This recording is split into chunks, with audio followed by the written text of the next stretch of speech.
Um, Hi guys, UK Freedom Audits. It's going to be real quick, and it's got nothing to do with audits. It's to do with Shamima Begum, who is the 15-year-old girl that left with a friend um,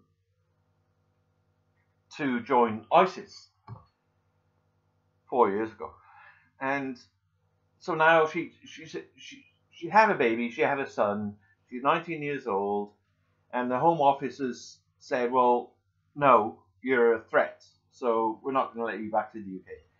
And I'm really, really struggling. I'm struggling with this because, on one hand, I think that as young as she is, that she's only like 18, 19 years old, and she was brainwashed into joining ISIS and etc., etc., that she should come back to the UK. She's a UK citizen, and the Home Office is saying that she's a Bangladeshi citizen. Bangladesh is iffy on that, but in any case, that's not my point. My point is that do we let a young British citizen who has strayed away back into the country and try to rehabilitate her?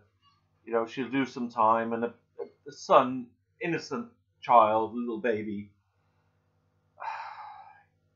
Or do you look at the other side? And the other side is that while she, as an adult, still maintained in her statements that that the coalition forces were to blame for all the deaths and ISIS and this, that, and the other. We were only, defending ourselves against the the, the coalition forces. So, words. That's what it's about, isn't it? It's words. So she says those words, and you can listen to those words, and you can think, eh, what the fuck are you talking about? You you're fucking mental.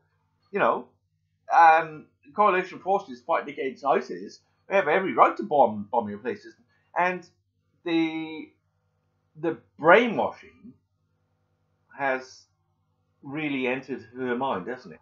So, so there's some people thinking that no, no, she's got that attitude of, still got that mentality of the coalition forces, i.e., the UK and America and all the other countries that fight against this terrorist state.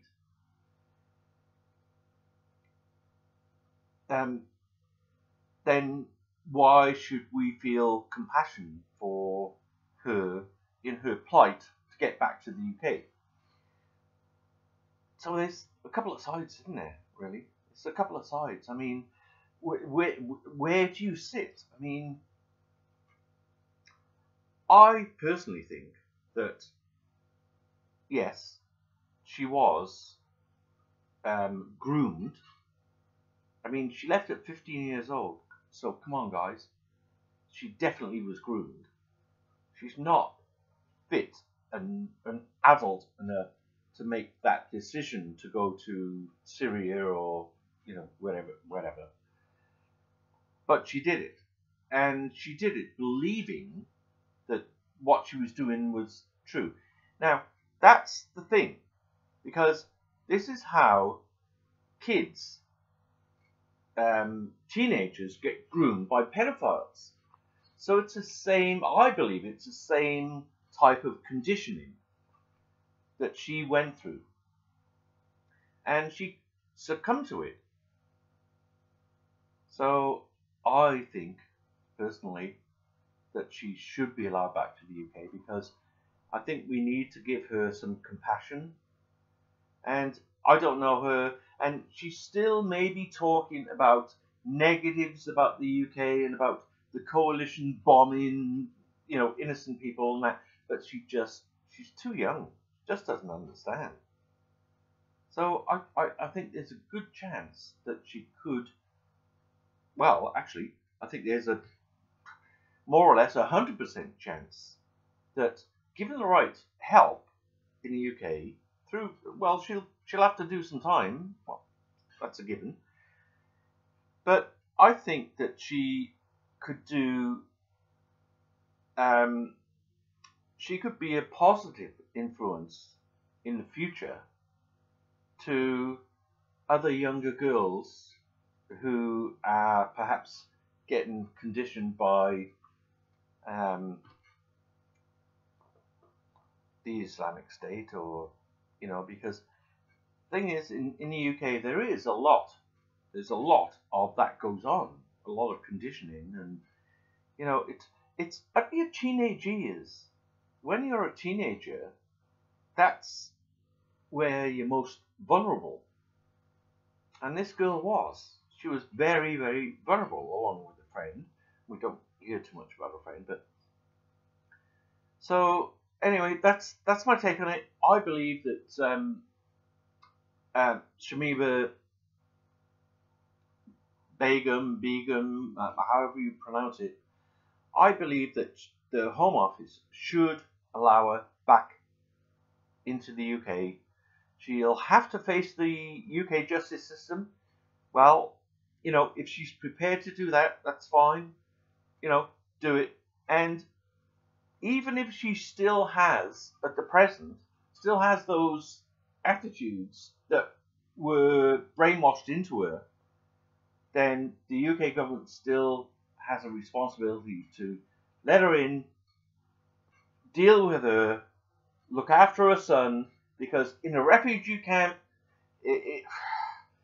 she's not going to be stateless, although she might. Bangladesh is saying they don't recognize dual citizenship, so it might turn out that the UK has absolutely no option. So what I'm saying might be mute. The Home Office might have absolutely no option whatsoever but to allow her back in the country. But what I'm asking you guys is what's your feeling on it? Like, I mean, I'm anti-terrorist, but I'm a fair guy. I think, you have to look at the whole picture of a scenario of a case before you really come to a solid, concrete decision on how you feel.